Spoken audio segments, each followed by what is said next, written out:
Mukama yebazibwe, Mukama yebaze mikono gyaffe abalungi abatulaba ate era abatuuliriza. Mwebale emirimu gye mutuusaako engalo, mwebale okwagala Katonda, mwebale okwagala Salt Media, mwebale okutuninga nga Salt FM okuva ku makya okutuuka ku makya, mwebale okutuninga Salt TV abamuli moti gye mwaziwanika tezikwatwako. It is salt all salt. Ekyo tukibebaliza. Abali emitala w'amayanja mwebale kwekumira ku munnyo, mwebale kwekumira ku Salt Media app, ku YouTube, ku Facebook, ku TikTok. Noddamu n'okebera ku YouTube ne weeyongeza enjiri, noddamu n'okebera ku YouTube ne weeyongeza emisingi. Kyemukola ky'amaanyi, Mukama akibabalire. Ekigambo nga bwe mukiyaayaanira, nga bwe mukiwulira, bwe kityo nakyo kibala ebibala gye muli. Lunaku lwa Mande, ennaku z'omwezi ziri 3, omwezi gwa 3, omwaka 2025. Lunaku lwa Mande, ennaku ez'omwezi ziri 3, omwezi gwa 3, omwaka 2025. Olwaleero tutandise ekisiibo eky'amaanyi ennyo, ekisiibo ekitutwala paka ng'ennaku z'omwezi 16 omwezi guno. Mukulike eyo ababadde ku Canaan Land, mukulike eyo abatwegattako nga muyitaako eyo TikTok, ate mukulike eyo ababadde ku radio, ababadde ku TV. Mukama yeebazibwe. Mbaaniriza mu mwezi nate, kubanga nabaaniriza mu Sunday service, mbaaniriza mu mwezi, mbaaniriza mu wiiki esoose eyeekutte wamu nga ya March. Tufunye anointing ennungi, omulamwa gwaffe Mukama tujjukire gugenda mu maaso, era tugenda maaso n'okwanointinga paka ng'ekisibo kiwedde, nga buli muntu mutuukako muntu ku muntu. Olw'okutandula wiiki eno, kankusabirewo oleme kulowooza kirala. Tokola pulogulaamu ndala ku Lwokutaano, ye night prayer eggulawo omwezi gwa March. Ye night prayer eggulawo omwezi gwa March. Ababeera ewala, Mukama yakikolako, yatuzimbira dde ekkanisa etalina bisenge. Nolwekyo ojja kwekumira ku Salt FM, ojja kwekumira ku Salt TV, ojja kwekumira ku Salt Media app, ojja kwekumira ku YouTube, ojja kwekumira ku Facebook oba ku TikTok. Naye Olwokutaano ffenna tuli baakusula mu maaso ga Mukama in a very special way. Tufuna akaseera akalungi mu Lankyawa, naye ekiro ekyo kituwa mileage mu maaso ga Mukama nti twebaza at length, ne tusinza ne tutendereza at length, ne tusaba ng'akadde katumala, ne tugaba n'ekigambo ne tukeesa nga tuli mu maaso ge. So twebaza Katonda okutuwa ekisa ekyo. Buli mwezi tuba n'ekisiibo kya nnaku 14, buli mwezi Friday 2 ezisooka ziba za kusula mu maaso ga Mukama. So Olwokutaano luno ng'ennaku z'omwezi 7, tegeeza omulala naye ategeeza omulala, tusula Canaan mu night prayer. Ekisiibo kigenda mu maaso mu maanyi ekya Mukama nzijukira. Katonda ajjukira abantu be, Katonda ajjukira abantu be. Okuva essula 2 bw'ebeggwako, Bayibuli egamba najjukira endagaano gye yaragaana ne Ibulayimu, n'alaba okusinda, n'alaba okukaaba, n'alaba bwe babakoza, n'agamba nzise okubataasa. Okuva essula 2 ennyiri ezisembayo, okuva essula 3 bwe yerondera Musa akulembere olugendo lw'okuva e Misiri okugenda mu nsi ensuubize ekulukuta amata n'omubisi gw'enjuki. Yagamba mbajjukidde, yajjukira endagaano. So ye Katonda asobola okuba ng'akuwadde obulamu, ng'akuwadde ebintu bingi, oli naye nga byotanafuna bingi era nga weetaaga naawe akuone ku linnya lyo. Enjogera y'abavubuka egayita masannyalaze, naawe akuone ku linnya lyo, amasannyalaze g'eggulu gatandika okukukolera nga gasika buli kintu kyonna ekirungi okujja mu bulamu bwo. So ekisiibo kino abeetaaga okujjukirwa bangi, era nga bwe ngenda ntemaatema mu njiri, era tugenda kutemaatema ebigambo ebikwatagana n'okujjukirwa. Ojja kwezuula nti waliwo weetaaga Katonda akujjukire. So tujumbire lunch hours, night prayer tugijjumbire, ate mu ngeri ey'enjawulo bannakazadde b'eggwanga bamaama ng'ennaku z'omwezi 8 Maachi lwa lunaku lwabwe. So ku Canaan Land wategekeddwayo okusaba okuli special olw'omukaaga. Ffe tujja kusula mu night prayer y'ekyaki eya bulijjo, naye abakyala bonna n'abaana ab'obuwala mukimanye ekibaayo nga 8 Susan Makula Bujingo awamu n'abakyala aba House of Prayer ne Church Galo yonna bagenda kubanga babeera mu special service egenda okubeerawo ku Saturday ya wiiki eno ku Women's Day. Waliwo enteekateeka ez'ebyobulamu, bagenda kukebera embuto ku bwereere, wagenda kubawo ebintu bingi. Waliwo health camp eri mu lukuŋŋaana lw'olunaku lw'abakyala, nga kampu eyo egenda kubeera ku Kanani, byonna bye bagenda okukukolako ng'omukyala bya bwereere. Church Galo ya patinanize n'erimu ku ddwaliro ery'amaanyi mu ggwanga mu kibuga, bagenda kubanga babasembeza eri abakyala n'abakyala babasembeza eri abajjanjabi, ate kibeere nga kitambula bulungi. So olw'omukaaga ng'ennaku z'omwezi 8 omwezi guno gwa Maachi ku Canaan Land, saavisi y'abakyala bokka. Saavisi y'abakyala bokka.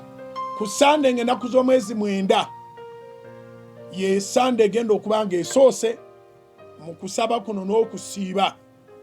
Nja kwanointinga muntu ku muntu, okujjukirwa nagwo gaba mafuta, okujjukirwa nagwo guba mwoyo. Nga bwe wabaawo omwoyo ogukutuulako ne weerabirwa, era bwe kityo bwe wabaawo omwoyo ogukka ku bulamu bwo n'ojjukirwa.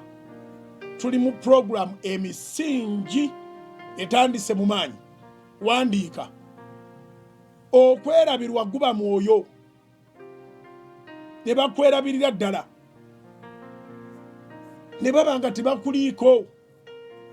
Ate n'okujjukirwa nawe wabaawo omwoyo ajja n'atula mu bulamu bwo, n'ojjukirwa nga waliwo n'okwetonda, n'ojjukirwa ng'oboneebonedde ebbanga ddene, naye Katonda n'agamba nkujjukidde, kati ekibonoobono kikuveeko, obwavu bukuveeko, endwadde zikuveeko, ebyakwata bikuveeko, kati ojjukiddwa. Bino bye biro byo. This is now your season. You understand? So nsaba season yebeere nga yeeno. Nsaba Maachi ono gubeere nga gwe mwezi gwo ogw'okujjukirwa. Bayibuli etulaga Yobu ng'atandika ng'alina family.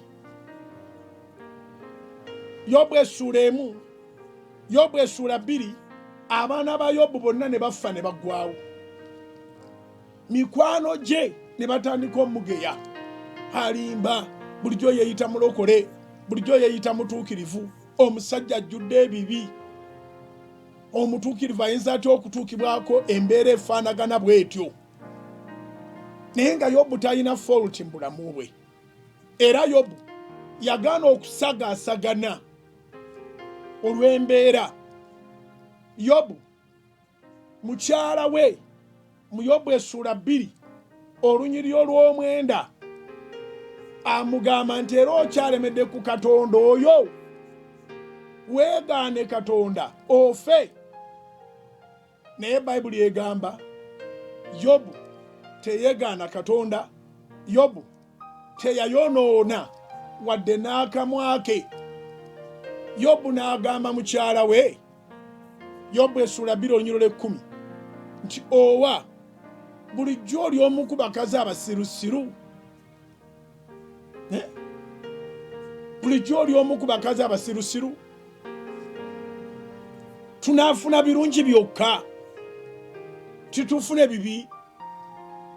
Obanga ebirungi tubisanyukira, kati n'ebibi tebigenda tugaana Katonda, sigenda kwegaana Katonda. Yobu essula 2:10 lugwako nga lugamba era Yobu n'atayonoona mu maaso ga Mukama wadde n'emimwa gye. Yobu n'alyoka ayita mu muliro. Maama okuvaawo amayute ne gamukuba, ebizimba ne bifuuka ebizimba, endwadde ne zifuuka endwadde. Tugenda okutuuka mu Yobu essula 13 ng'abasawo bamugamba tebalina kye basobola kukola. Buli ekimukwata kipya, n'afuuka kyakuyigirako, n'afuuka kyakusomerako eri abaana abali basoma obusawo.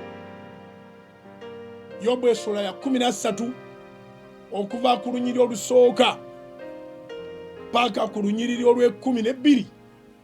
Yes. Yobu essula 13 okuva ku lunyiri olusooka paka ndooza ku lw'12. Yobu n'asalawo n'agamba kati sikyetaaga basawo, kati neetaaga Katonda.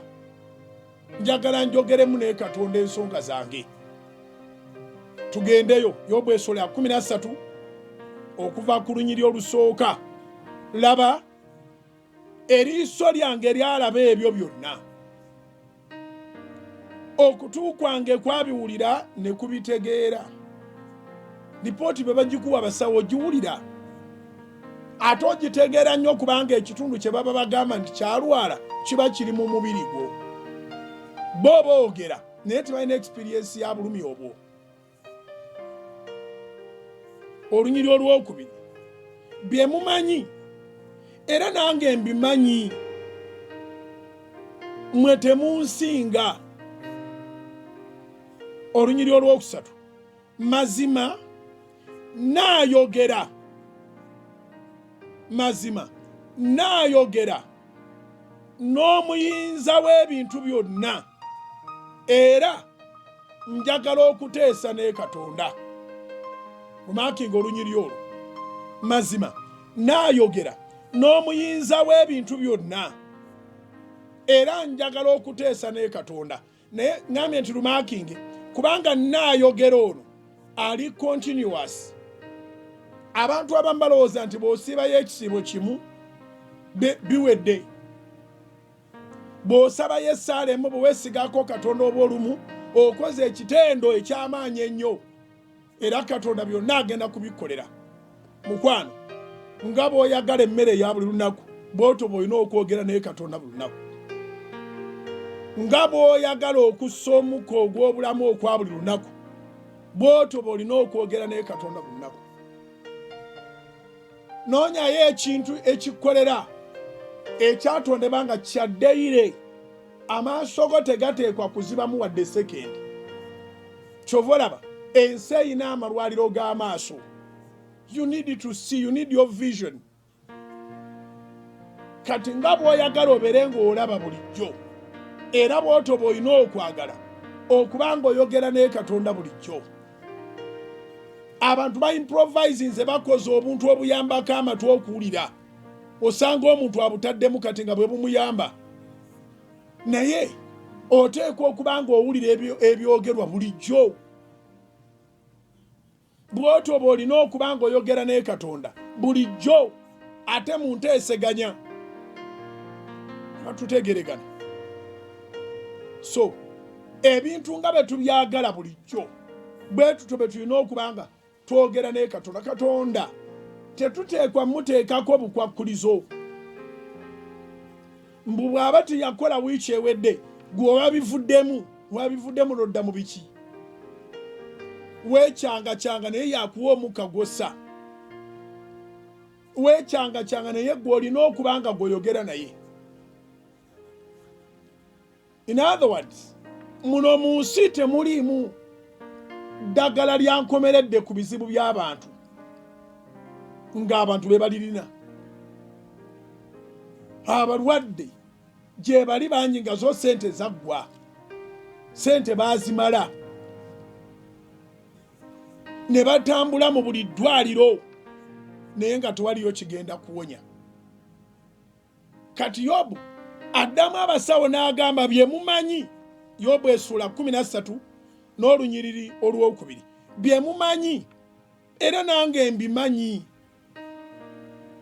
Owulira, mmwe temunsinga kubanga nze ndi mu bulumi, nze mulwadde.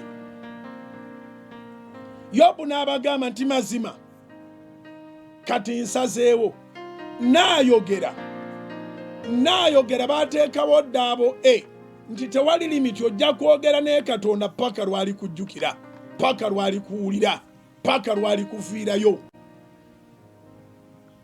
Mazima naayogera n'omuyinza w'ebintu byonna. Abasigadde tukolako bitundu, Katonda yakola ebijjudde. Kusabira Katonda akujjukire, akukolera ebijjudde. Wiiki ewedde nali mbulira enjiri, Mukama n'ambikulira nti abantu beetaaga okujjukirwa. Abantu bagenze bajjukirwa, naye nga bajjukirwa mu courses, mu stages, bitundutundu. Osanga olinga okwanjula kwe kwali matabuta, okukyala kwali matabuta, embaga nga kwokomya amaaso ze ziri ze bagamba ezimenya emiti,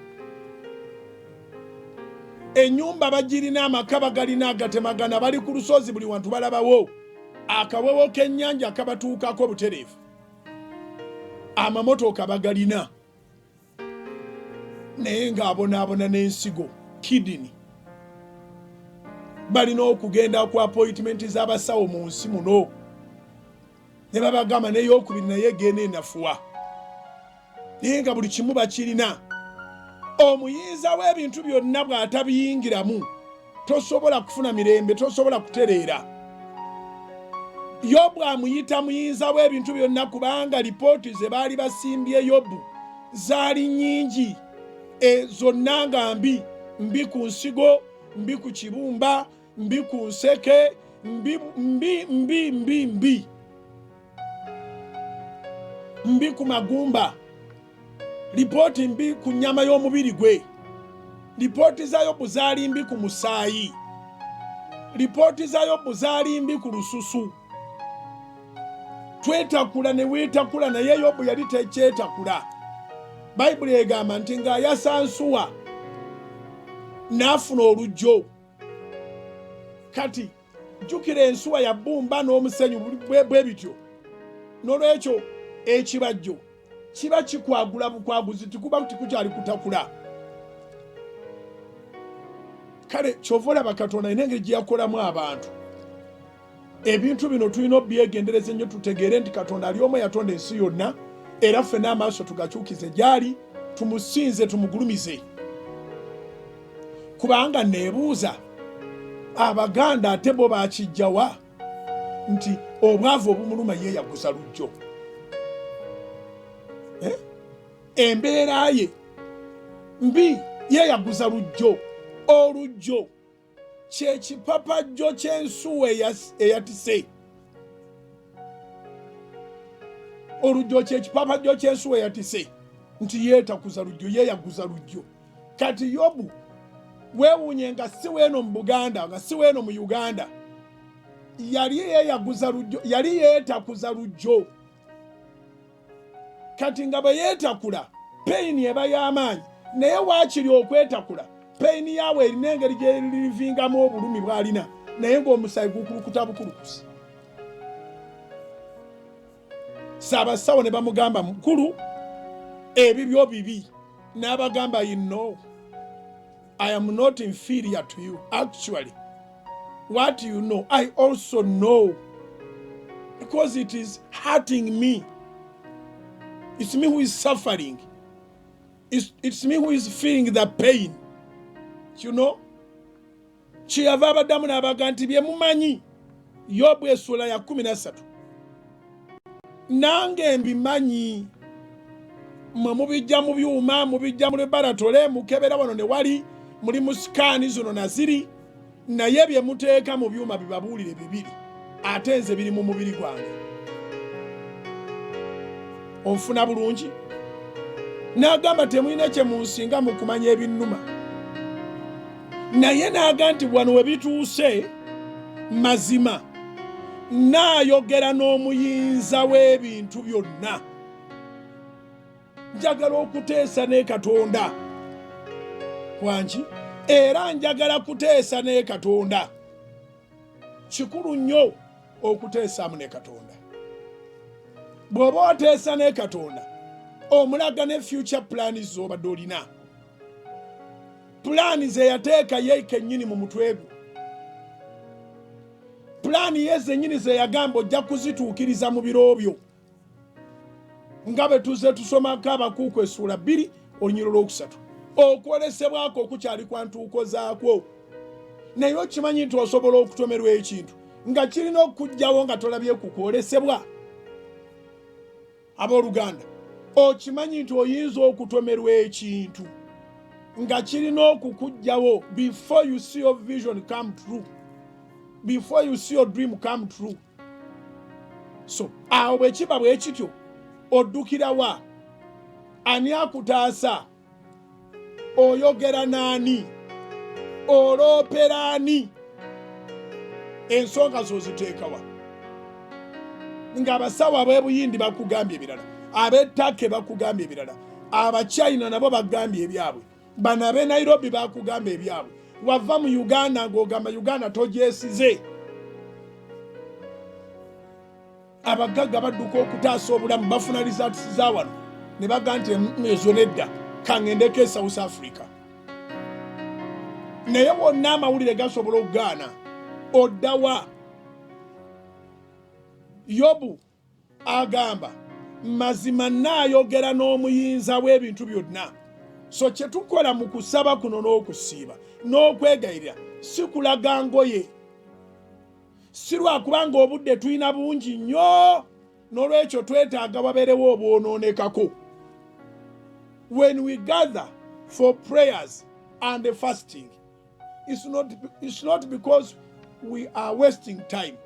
We are not time wasters.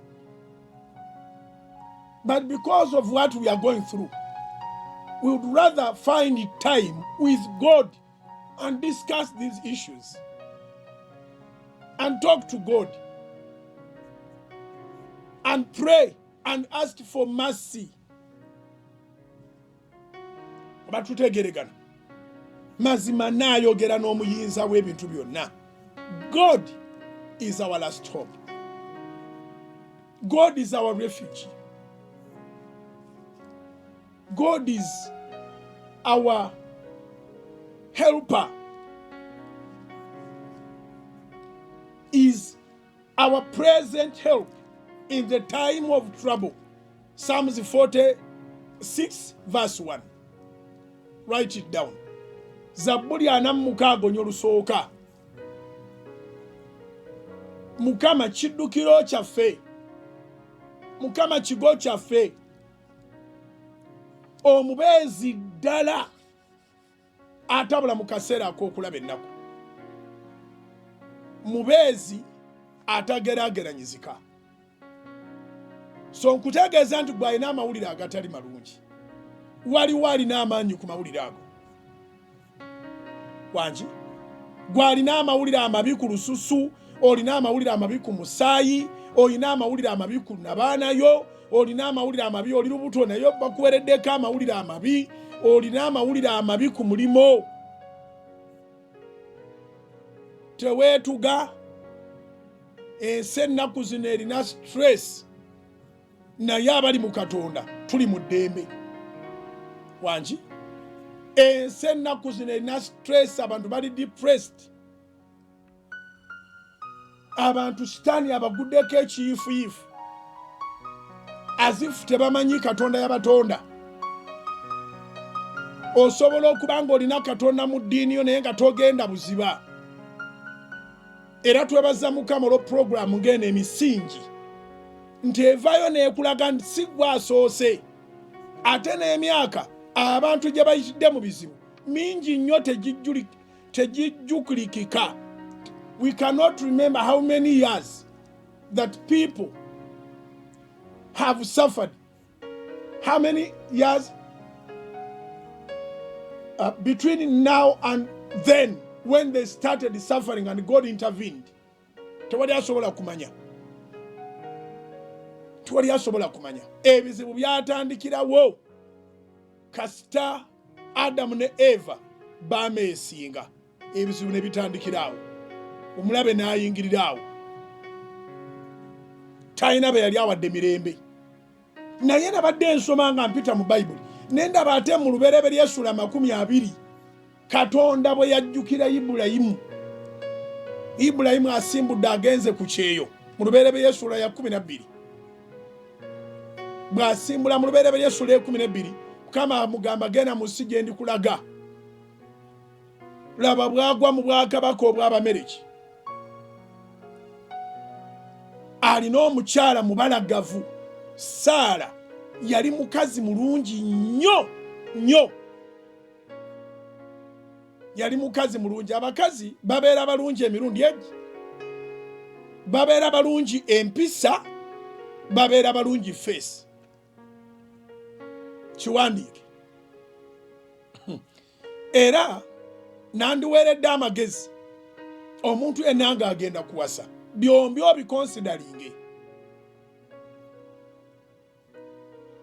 Byombi obikonsideringe.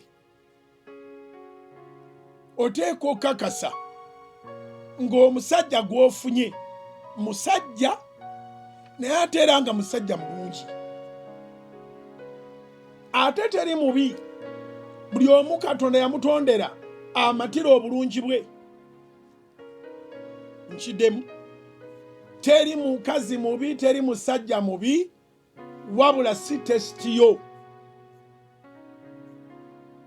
I think I'm very clear there.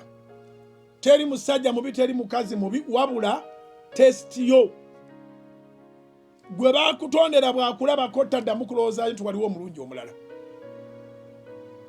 N'olwekyo tomala gafumbirwa kakasa ng'omusajja oyo mulimirwa mu ennaku zino akukuba.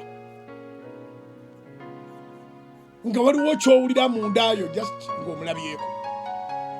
Era tomala gawasa kakasa ng'omukazi gw'owasa akukuba. Naye bw'aba akukuba feesi nga nnungi naye nga talina mpisa muleke. Feesi nga nnungi naye nga talina mpisa tulina gy'omutwala. Kubanga omuntu ateekwa okuba empisa zino zitambula n'amagezi kubanga empisa ziva mu kwebuulirira.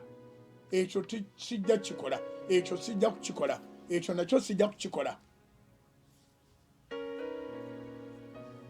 Ate bw'abanga alina empisa nnyo era nga okwaniriza abantu mo, Oluganda olw'amaanyi olwo, okwaniriza abantu nga mo, ng'obulungi bwa feesi tebuliiwo nnyo, ate ye mutwale. Owa obulungi bwa feesi nga talina mpisa tali kusaamu kitiibwa, talisaamu kitiibwa abantu bo. Ewaffe Masaka nakulampulira bayimba funda n'omubi ng'azaala ng'alima ng'ayaniriza n'abagenyi. Wororo wororo wororo wororo wororo wororo funda n'omubi ng'azaala ng'alima ng'ayaniriza n'abagenyi. Okusinga okubeerawo n'omulungi ng'abagenyi agobera eri ogenda olaba ng'ekika kyo kyonna tewakyali asembera. Ate takola mirimu, takola mirimu. Ye aliwo okulya mu bufunze mu maka go yaleeta akaboozi, talina kirala, talina mugaso mulala. Sex ye yamuleeta nabagamba sex is everywhere. So you should not marry because of sex just. It's a compliment. What about other things? Oba obitegedde. Ngenzeeyo nti eyo. Ngenzeeyo nga nkugamba nti Ibrahim yalina omukyala omulungi gwe bayita Saara. Mama, beautiful. Mulungi. Naye mu lubereberye Essula 20 gy'ojja okwesomera. Agwa mu bwakabaka ng'agenza okuba ekyeyo. N'amanya nti bano abasajja bw'amala n'abagamba nti mukyala we bali mwami na mukyala bamuliddewo. Njagala kulaga obulungi obuli mu kutambula ne Katonda, okutegeeza Katonda ensonga zo. Tutegeregana munange obwakabaka nga bumusalako, abasirikale b'Abamereki nga bamusalako nga bamubuuza onaani gwani. Ibrahim nayagwa nti oyo mwannyinaze ddala. Mwanyoko ye muko ba strangers nga bamukwata bamufuna bamuteeka nga bamuwa ebyokulya n'ebyokunywa naki ne batambudde nabo balutti. Saara nga bamutwala bamuyooyoote. Kabaka yeefunidde kyerondera taba mubbi. Naye eyo gye yatuuka Ibrahim yateesa ne Katonda. Yagamba okujjako ng'onzijukidde Mukama, naye bw'otonzijukira mukazi wange awedde. Afuuse omu ku bakazi ba kabaka mu lubiri luno. Munnange wadde omusajja yali talina ntiisa ya Katonda, bali ku ba Katonda bala bali ku balubaale bali ku mizimu, naye Katonda alina amaanyi, muyinza w'ebintu byonna nga bwe tusomye eno ewa Yobu Essula 13 olunyiriri olwokusatu. Mazima naayogera n'omuyinza w'ebintu byonna. Ibrahim naayogera n'omuyinza w'ebintu byonna. Yasigala eno ng'omutima gumutunduga. Muyimba mutya? Gukuba bwe tututu. Ng'omutima gukuba bwe tututu. Mukyala we bamutute Saara. Tamanyi kiddako eyo wano w'osigadde oba osigadde kuba bufaananyi. Kati oba. Naye munnange Katonda omuyinza w'ebintu byonna, obwakabaka obujjudde abasamize, Katonda nakka mu maanyi ge n'ategeeza kabaka w'Abamereki nti tokwatako, don't touch. Labako obulabi naye togula, totwala. Erinnya lya Mukama lyebazibwe. Labako obulabi naye wacha. We wacha. Yo mali ya Ibrahimu. Yo mali ya Ibrahimu munywanyi wange. Rafiki wangu. Kabaka w'Abamereki si yekka eyagwamu amaanyi ga Mukama akiyingiddemu. Abasajja bonna mu lubiri, abakungu be ye kennyini, wonna tewaliwo omusajja asobola kuyimiriranga musajja. Apaana. Kabaka w'Abamereki n'avaayo. Katonda ajjukidde Ibrahimu, amukuumidde mukyala we. Najja n'amugamba musajja, obutambulirako nti ono ye mukyala wo. Katonda wanumbye aŋŋamba ate ono mukyala wo. Nze nanzena naweddemu dda amaanyi, siri awo, siri musajja waamu. Story. Ibrahimu n'asirika. Kabaka w'Amereki n'adamu n'amugamba, lwaki tewambuulidde olyoke ontuuse ku mitawaana egifaanagana bwe giti? Ibrahimu n'amubuulira lwatu. N'amubulira nti buli obwakabaka saabulabyemu kutya Katonda. Kati abantu abatatya Katonda bw'omala n'obaga nti ono mukazi wange, nga mukazi mulungi, oba mufu ne bamutwalira ku bwereere. Kati lwaki awo mba sigamba nti mwannyinaze mumutwala abeere eyo nange embeere eno? Mukama y'aba asalawo, mutonzi waffe y'aba asalawo. Kabaka w'Abamereki n'amugamba omutonzi wammwe yasazeewo dda, n'olwekyo bakukeberere. Ibrahimu ne bamukeberera ente, bamuwa ebisibo n'ebisibo n'ebisibo. ate ne bamuwa n'ensi ne bamugamba ensi weeroboze, oyagala kulundira wa, oyagala kubeera wa? Kubanga Katonda yajjukira Ibulayimu. Newankubadde nga Ibulayimu ng'omuntu yasobya, tusobyanga abantu. Kati eyo yali nsobi y'amaanyi, naye Bayibuli etugamba tubeere bakalaba okusinga ku baana b'emisota. The Bible encourages us to be wiser than the serpents, or the children, or the children of the small ones of the serpents. So Ibulayimu yakozesa amagezi ago Katonda gatugamba tugakozesa okusinga ku baana b'emisota. N'awaayo omukazi we nga sister. Naye eyo Katonda n'ajjukira Ibulayimu n'agamba nedda, mukazi we tebagenda mukozesa. Era n'aleeta entiisa ye. Era twaliwo omusajja functioninga okuva ku kabaka. Kabaka ne yeetondera Ibulayimu Lubereberye Sura 20 ho mu mwaka mwagunyo. N'amuwa ettaka ensi n'ensi gy'ayagala gy'abaasengamu. N'amuwa ebisibo. Ne baawukana bwe batyo bulungi. Ibulayimu n'awona. Katonda bw'akujjukira ne kye baakunyagako kikomawo. Katonda bw'akujjukira ne kye watya obuti n'oga nti batwale era nakyakinunulayo. Ibulayimu yatya buti. N'agamba bano abakafiruuna bano abatatya Katonda bano abatalina ntiisa ya Mukama. Bwe mmala ne mbagamba tuli mwami na mukyala mba mufu. Genesis chapter 20. God fought for his friend Abraham. Every man in the kingdom of Hamerites became impotent from nowhere, and God spoke to the king, though he was not a believer but a worshipper of every small gods. But God spoke to him, don't touch. Ennaku zino waliwo oluyimba baluyita alabako obulabi. Akati naye kabaka wa Mereki alabako obulabi. Nazaayo emaali ya Ibulayimu. Katonda bw'akujjukira alwanira mu luumu gy'otali. Katonda bw'akujjukira akubeerera mu meeting gy'otaliimu. Katonda bw'akujjukira agonza emitima egikaluba. Katonda bw'akujjukira akwata mu stores ebirungi ne bijja. He's a God who remembers his people.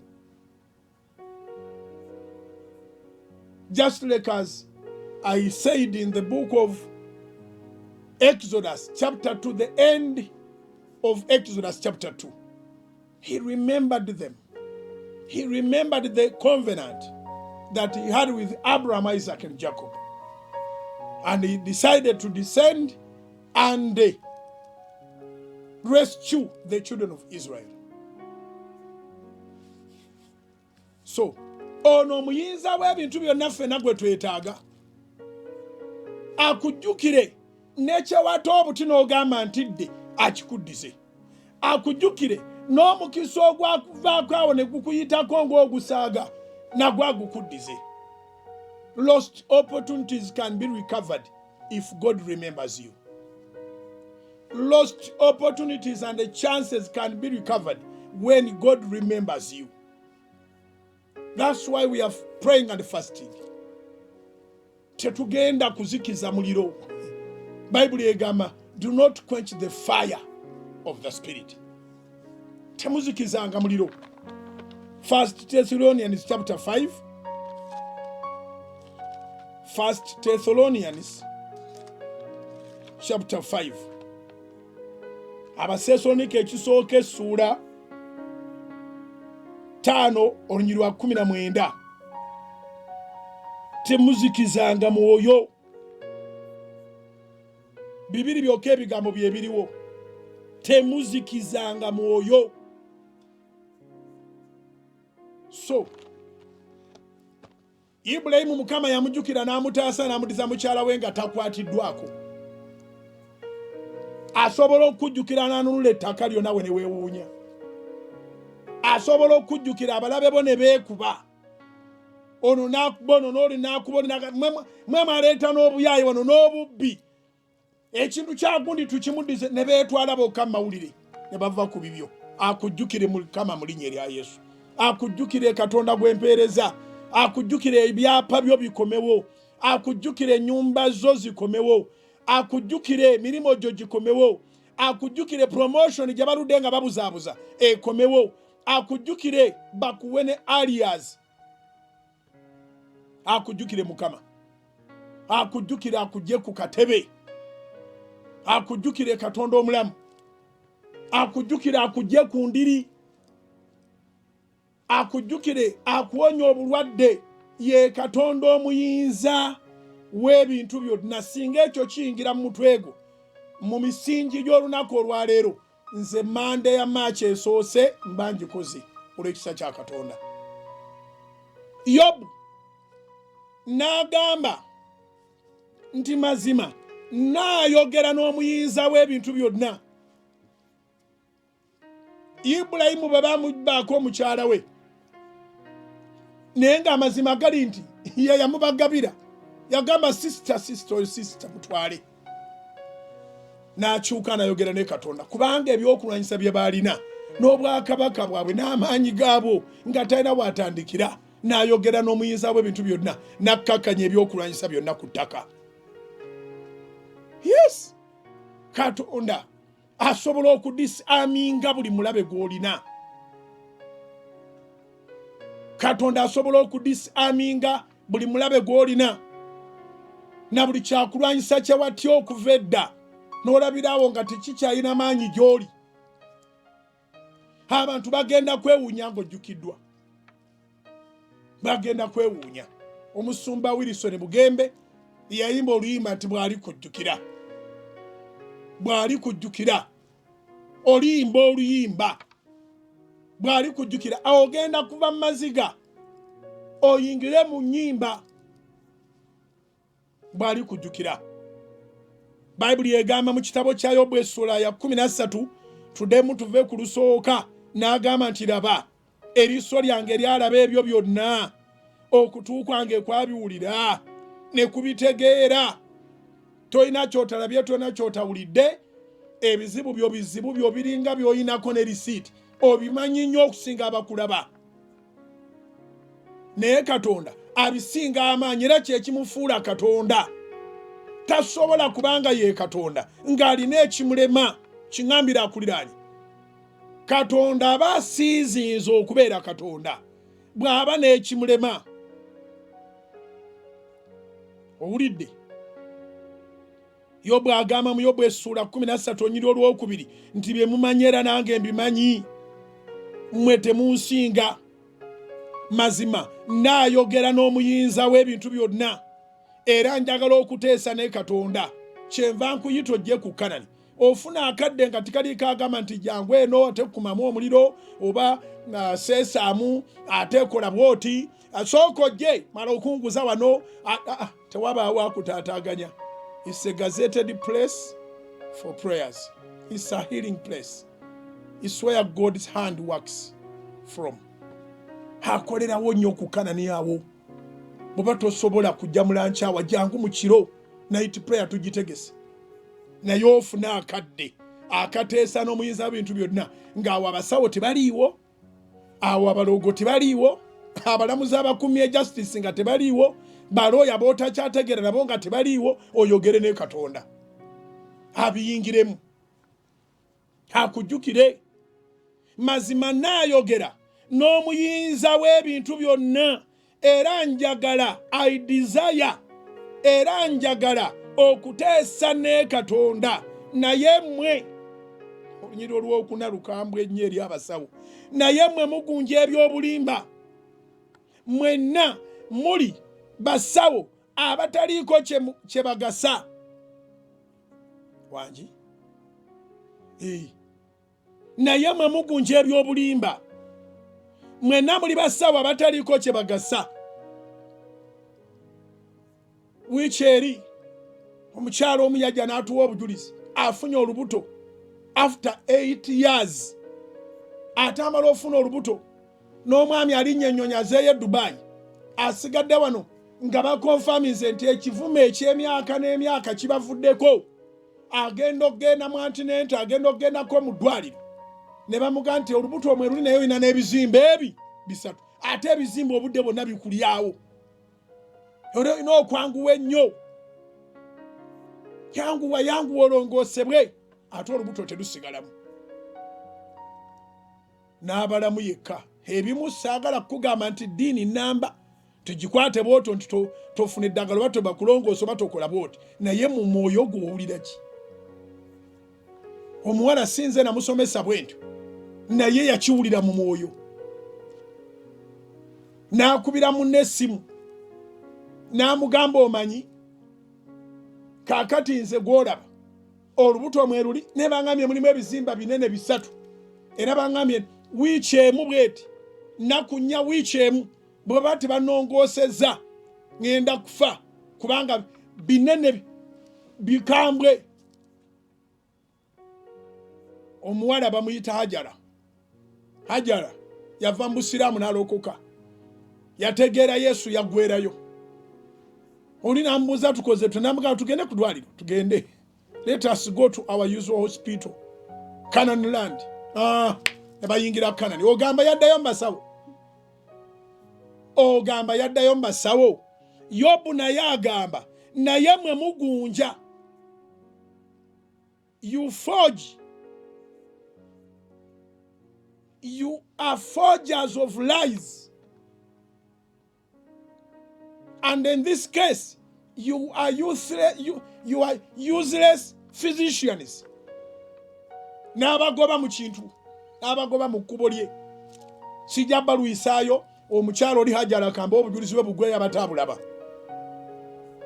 Hajara tiyaddayo. Ennaku omusanvu ze bamuwadde ne ziggwako, omwezi ne guggwako, ebbanga ne litambula, ne bagenda ew'omusawo ate omulala mu ddwaliro eddala nga bamaze okusaba ekanani buli kisiiba akibeeramu ate ng'ali lubuto. Kintu ekyo no tekikirizibwa okusiba ng'oli lubuto, naye omwoyo kyakuluŋŋamya siba n'amagezi g'ekiwaako. Nze Katonda bw'akugamba nze sikyagamba. Tutegeregana nga bagenda mu ddwaliro ddala nga bamukebera bamugaya olubuto oluli bulungi nnyo. Musawo ng'amuwa sikaani ng'amugamba olina abaana balongo, olina abaana babiri mu lubuto lwo bali bulungi. Omuwala ng'amubuuza nti ate ebizimba ate bitya nga bakebera namba ti muli bizimba olubuto luli clean ekirimu be balongo bo. Atwala ekitiibwa Mukama abalongo n'abadedicatinga juzi bazaalibwa dda. Luvannyuma lw'emyaka 8 Mukama n'amujjukira n'azaala mu mwaka ogw'omwenda. Naye ssebo Setaani bw'aba yakwezinzeeko kwegalidde towuliriza ludda lumu bajja kupiika amawulire ekivaamu obulamu obute. Ogambe ndowooza bw'atyo Katonda bw'ayagadde. Nedda. Yobu agamba mu Yobu essula 13 olunyiriri olwokuna naye mmwe mugunja eby'obulimba mwenna muli basawo abataliko kye bagasa. Olunyiriri olwokutaano singa musirikidde ddala lwe mwandibadde n'amagezi wangi. Yobu omulwadde ng'akaayi. Olw'omukaaga muwulire nno ensonga yange mutege okutu eri okuwoza kw'emimwa gyange. Olw'omusanvu munaawolereza Katonda nga mwogera ebitali bya nsonga era nga muleeta eby'obulimba. Olw'omunaana munaamutya kitiibwa, munaayomberera Katonda. Olw'omwenda kirungi ye okubakebera. Obanga omuntu bw'alimba munne munaamulimba ye. Olunyiriri olw'ekkumi talirema kubanenya. Bwe munaamutya ekitiibwa mu kyama. Olw'ekkumi obukulu bwe obusinga tebulibatiisa n'entiisa ye teribagwako. olunyiriri olw'12 nkigaliraawo ekya Yobu paati eno esooka. Ebigambo byammwe kambi bategeeze kye bitegeeza. Ebigambo byammwe ebijjukirwa ngero za vvu, Proverbs of Ashes. Ebigambo byammwe ebijjukirwa ngero za vvu. Enkomero zammwe, enkomera zammwe, nkomera za ttaka. Yobu awo n'ayawukana n'abasawo, n'atoba n'endwadde ze, n'akaabiranga Katonda, n'ayogera ne Katonda, n'ateesa ne Katonda. Yobu essula ya 42, Job chapter 42, Katonda bwe yamujjukira. Bible yegamba Yobu essula 42, awo Yobu n'addamu Mukama n'ayogera nti mmanyi nga gw'oyinza byonna. Kyeyava asalawo ensonga zimukwase. Yagamba njagala okwogera ne Katonda. N'ayogera continuously until when he hears me. N'ayogera ne Katonda, omuyinza w'ebintu byonna. Akiremeddeko essula ziweze 42 ng'embeera tekyuka. Ne waliwo essula evaayo nga yiyo akujjukira chapter nefuuka yiyo. Awo Yobu n'addamu Mukama n'ayogera nti mmanyi nga gw'oyinza byonna. Era nga twali kigambo kye wateesa ekiziyizika.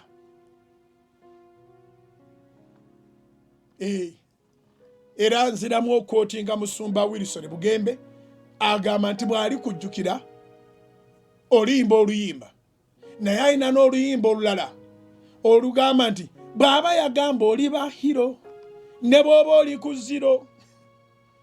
Naye Bugembe ye muyimbi abuulira enjiri mu kuyimba, kati ate nze ndi mubuulizi wa njiri. Bw'aba yagamba naye naawe oteekwa omunoonya. Bw'aba yateesa naawe oteekwa omwekwata. Okuteesa kwe tekuziyizika nga naawe olemeddeko. Okuteesa kwe tekuziyizika nga naawe okola paati yo. Sitaani amanyi tasobola kunafuya Katonda kubanga talina nakyali mu maaso ga Katonda. Naye akimanyi nti bw'ayiikiriza ggwe oyinza n'okulya okusiiba kuno okwa Mukama nzijjukira n'oga nti wa egyo miramwa gya bugingo. Ogenda okulira nga bawa obujulizi nga ate okusiiba tekukyadda. Kola paati yo. Yobu n'addamu Mukama. Yobu essula 42 olusooka. Yobu n'addamu Mukama n'ayogera nti olunyiri olwokubiri, mmanyi, I know, mmanyi nga gw'oyinza byonna. Ekyo kyaggwa mu mutima gwange, nkimanyi tewali kikulema. Era nga tewali kigambo kye wateesa ekiziyizika. Kye yateesa tekiziyizika. Ne bw'aba wafiirwa ennyumba ojja kufuna esinga eyo. But you have to play your role. You have to play your part. Saba Katonda, noonya Katonda, gabana ekigambo kya Katonda, sabako siibako, kola. One day you are going to be in your dream. Olunaku lumu munange nagenzeeyo eyo nga nkugamba nti Yobu n'atoba n'ayita mu mbeera n'ababe nga twali afaayo, naye nga chapter ye ng'etuuse nga Mukama amujjukidde. Dakiika z'ensigaza zintwala, mande bwetyo bwebeera. Yobu essula 42 okuva ku lw'10. Awo Mukama n'akyusa obusibe bwa Yobu. Awo Mukama n'akyusa obusibe bwa Yobu. Job chapter 42 verse 10. Bwe yasabira mikwano gye, Mukama n'awa Yobu okusinga emirundi 2 ebyo bye yalina olubereberye. Olw'11 lwewunyisa nnyo. Awo baganda be, afunye baganda be taata abadde abonaabona. Awo baganda be bonna ne bajja gy'ali neba nnyina yalina ba brothers and sisters who didn't care. Katonda akujjukire. Abantu abo abali eyo nga tebakujjukira, tebakulowoozaako, bajje mu linnya lya Yesu. Ate tebajjanga loosa, wulira engeri gye bajjamu. Yobu essula 11. Abo baganda be bonna ne bajja gy'ali ne bannyina bonna n'abo bonna be yamanyagananga nabo olubereberye. Omugagga aba n'abantu bangi. Yobu yali amanyiganye n'abantu bangi, naye bonna baabula embeera bwe yamukuba. Embeera tuwali ajagala, naye baako byekuyigiriza nti abantu b'obeereddewo ennyo, abantu oluusi abakulemesa n'okwefunira akadde akako, abantu abakuleetera okwerabira ggwe kennyini, munnanga akaseera katuuka nga tebakyakubeereddewo.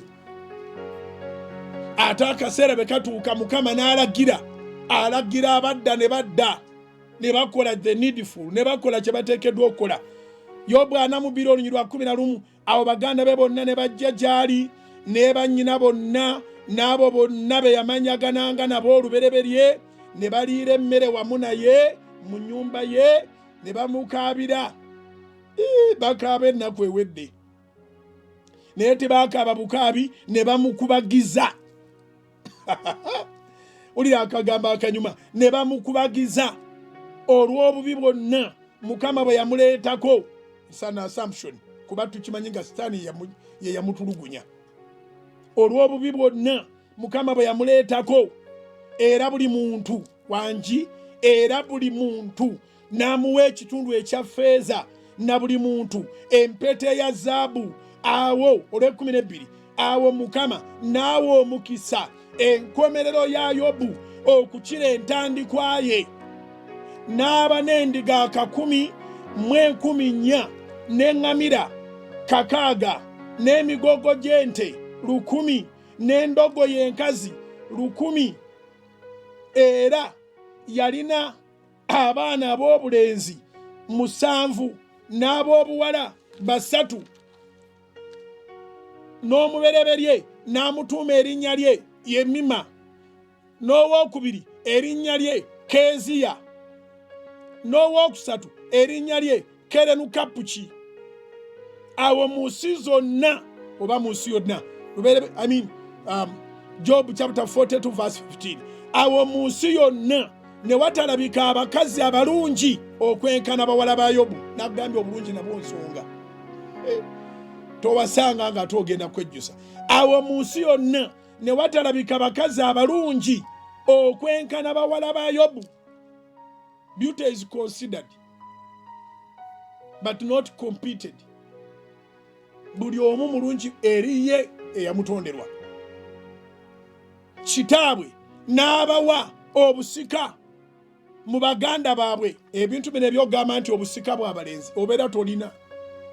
Omuntu alina abawala abawa n'abalenzi n'abawa. Tekiba kikulu nnyo abawala n'obawa. Abalenzi bano ababawasa ne batabajooga ng'alinga agamba yajja nakaveera ewamu waliyo obugagga. Musindikiriza obugagga bugende eri baleme kumumanyiira. Kalichaza wano mu Uganda bakusaba ente ne bakuwa ente nnyingi okusinga ne ze wawaayo. Tolina bw'oyisaamu muwala waabwe maaso. Bakuwadde omuntu ate bakumme ensolo. Munnange, abaana ab'obuwala nabo ne bagabana ku bintu. Yobu 4:16. Awo oluvannyuma lw'ebyo Yobu n'awangaala emyaka, Mukama ng'amaze okumujjukira emyaka 14. N'alaba batabani be n'abaana b'abatabani be bannakasatwe. Olw'ekumi. Awo Yobu n'afa nga mukadde, ng'awezezza ennaku nnyingi. Bw'akujjukira aleeta double, aleeta the best. God's compensation will always be the best. He will make sure that when he compensates, he makes you forget the losses. Mukama abampera omukisa, emisingi gya leero gikomyawo. Tunoonye Mukama omugamba kimunzijukira. That's it. N'ekitaliiko ddagala agenda kiwonya, n'abatagambwako agenda bakkakanya. N'ayogera ki n'aleka ki, n'abaakulekawo bagenda kudda. Ate tebagenda kudda na ngalo nsa. obugagga buva mu bantu, Katonda abuyisa mu bantu. Era nsaba mu sizoni eno Katonda akwate mu bugagga obuli mu nsawo z'abantu abangi babuwadde, bateeke mu mikono gyo, nange nkitwala mu linnya erya Yesu. Gamba amiina.